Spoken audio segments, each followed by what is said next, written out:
Selamat pagi teman-teman, kita berjumpa lagi dalam video pembelajaran online yang masih tentang bagaimana mengisolasi efek pelatihan ya. Jadi dalam video sebelumnya saya sudah terangkan mengenai bagaimana caranya menggunakan metode control group dan juga metode trend line. Sekali lagi memang cara yang nomor pertama dan kedua ini memang membutuhkan resource ya, membutuhkan ketekunan, membutuhkan ketersediaan data yang lengkap, data yang rapi. Nah, kadang-kadang banyak perusahaan yang tidak tekun mengkoleksi data itu ya. Sehingga sebagai alternatifnya Anda bisa juga menggunakan cara yang ketiga dan keempat ini ya, estimasi dari peserta ya. Jadi estimasi itu seperti ini Mas. Jadi metode ini didasarkan pada asumsi bahwa peserta pelatihan dan supervisor memiliki kemampuan untuk mengestimasi seberapa besar dampak program pelatihan terhadap kemajuan kinerja mereka. Ya, karena mereka terlibat langsung dalam proses materi training, peserta dan supervisor mereka dapat memiliki input yang cukup akurat mengenai dampak training. Secara spesifik, mereka dapat mengestimasi seberapa besar dampak training terhadap perubahan kinerja. Jadi terus terang emang kalau metode ini pakai estimasi Mas ya, pakai judgement ya. Dari atasannya, dari supervisornya, dari peserta trainingnya ya.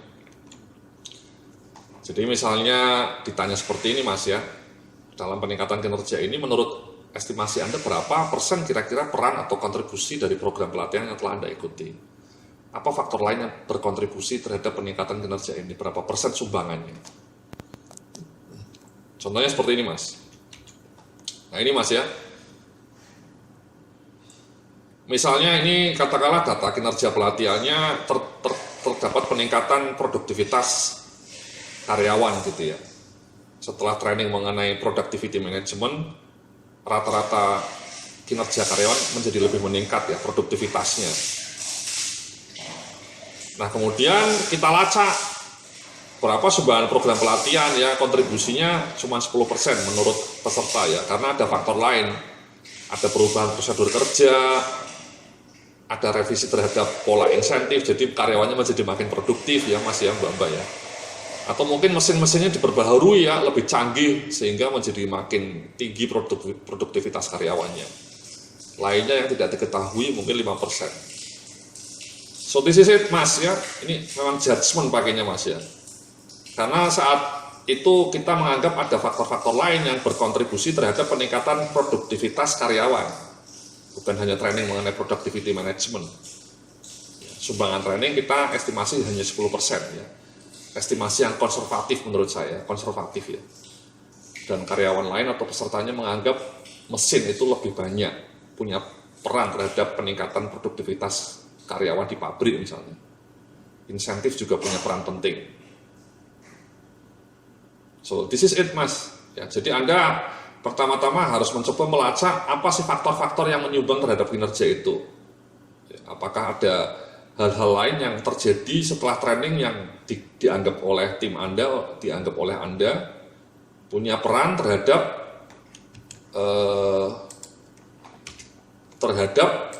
dampak training, terhadap perubahan kinerja tadi. Jadi angka 10% ini kemudian dikalikan dengan jumlah peningkatan kinerja aktual. Misalnya tadi katakanlah tadi Mas ya, katakanlah penurunan defect rate-nya tadi kan ketika kita cerita misalnya ya, ini ya, tadinya defect rate-nya 10 per bulan, setelah ada training misalnya menjadi hanya katakanlah 2 gitu ya. Itu kan ada 8 poin Mas, ada 8 produk yang berhasil tidak menjadi defect. Nah 8 itu ternyata sumbangan training terhadap angka 8 itu hanya 10%. Katakanlah 8 kalau setahun kan berarti kita bisa menyelamatkan produk defect itu 8 kali 12 ya. Sekitar 8 kali 12 Mas ya, kita hitung dulu ya. 96. Ya.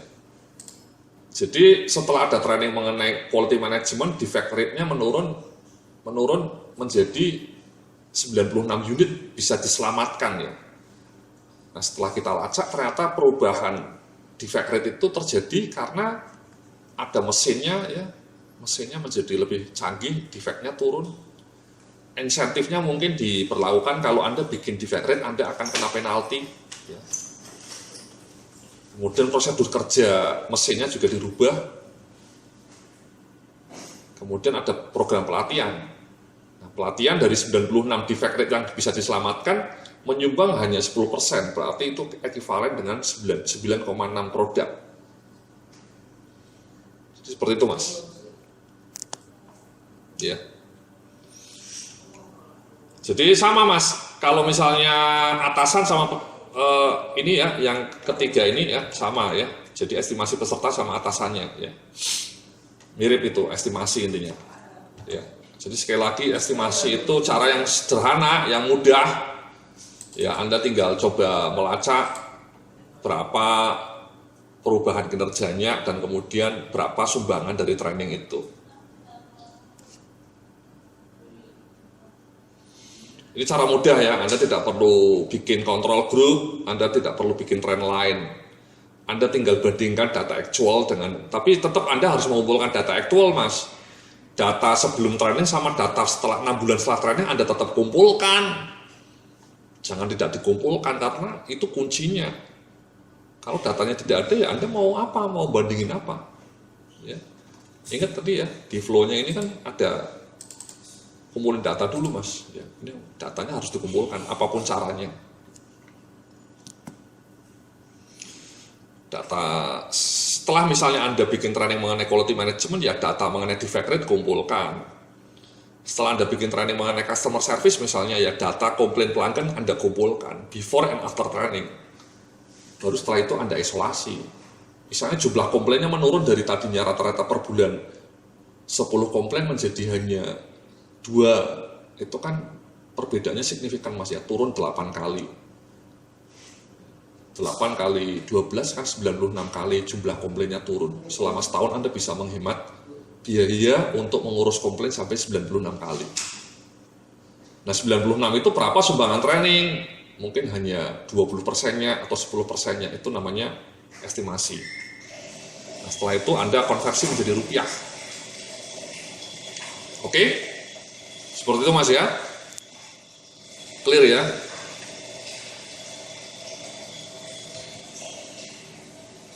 Nah, sekarang coba kita lacak nilai rupiahnya, Mas. Ya. Cara melacak rupiah ke nilai rupiah, nilai moneter itu cara ini ya seperti ini, Mas. Ya. Yang pertama misalnya ini contohnya Anda bikin training mengenai customer service. Langkah pertama Anda harus fokus pada unit yang akan ditingkatkan. Ya.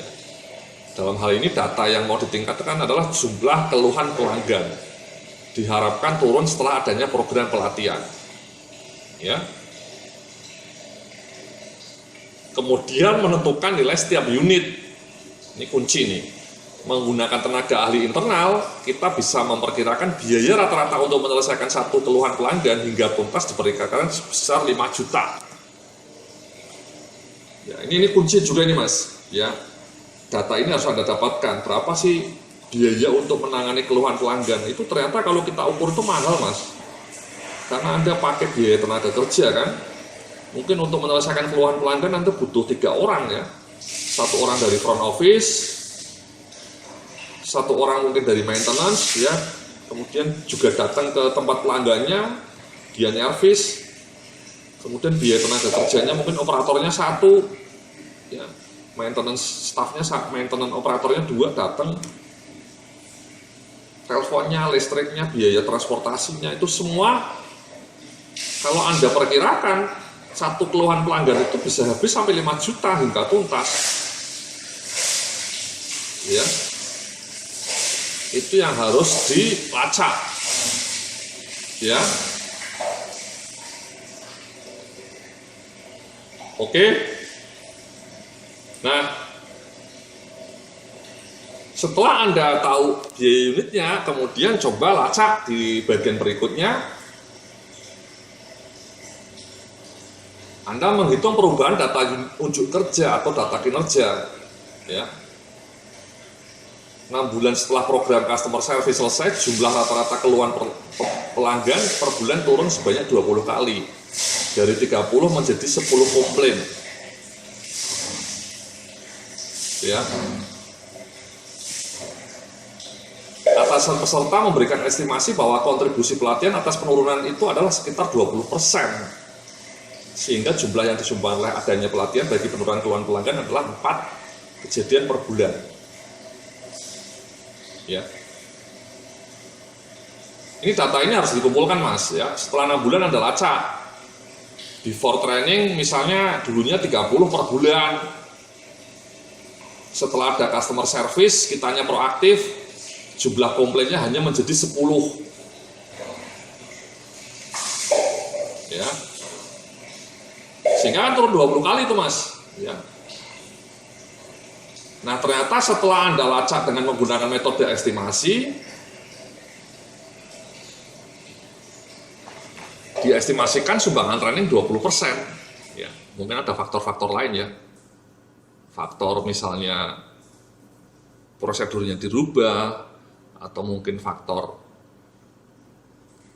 produk-produknya mutunya lebih ditingkatkan supaya jangan banyak komplain gitu ya. Mungkin ketika memasang produknya instalasinya lebih teliti sehingga tidak banyak komplain gitu ya. Sehingga estimasi program pelatihan mengenai customer service mungkin dianggap hanya punya peran 20%. Jadi kalau 20% ya 4. Kenapa? Karena Anda bisa menghemat 20 kali, menghindari keluhan pelanggan 20 kali setelah training ya. Kita mengklaim bahwa sumbangan training hanya 20%. Jadi 20% dari 20 kali kan cuma 4 Mas. Ya, 4 kejadian. So that's it Mas ya. Jadi Anda harus menghitung data-data ini data ini yang kunci. Sama data tadi ini analisa biaya. Ini untuk menghitung ROI nanti kunci itu. Kalau nggak ada angka biaya kayak gini, Anda nggak bisa menghitung pun data rupiahnya.